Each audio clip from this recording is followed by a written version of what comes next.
大家好，歡迎嚟到阿偉的生活主義。早前響馬莎買咗佢個人氣龍蝦湯，我見網上幾乎100%都係用卷意粉去做呢個菜式，我就決定一反傳統，用呢個龍蝦湯嚟煮伊麵。至少我暫時未 search 到有人咁做。首先係準備好食材，先將切好嘅洋蔥同蒜片炒香同炒到洋蔥軟身，加入馬莎龍蝦湯同秘製嘅湯汁落去煮。洋蔥蒜片同秘製湯汁滲透到龍蝦湯後，就可以熄火備用。跟住係將伊麵出水，呢個步驟係非常簡單。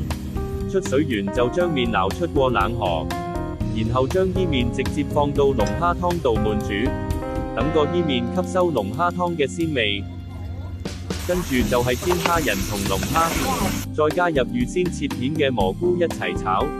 跟住就係擺盤，加入煎到近90%熟嘅龍蝦，加入芝士後用氣炸鍋以180度炸佢5分鐘。